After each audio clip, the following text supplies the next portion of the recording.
si Empress Shook matapos magbuntis at manganak noong nakaraang taon.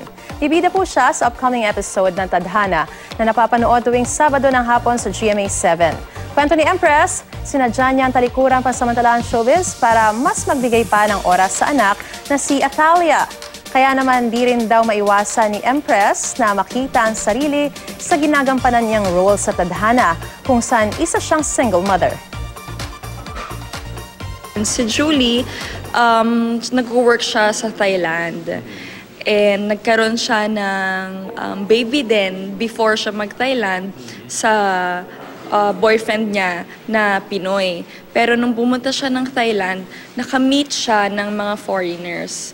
Maganda yung story kasi inspiring talaga kasi after all she's been through, nagkaroon pa talaga siya ng magandang ending.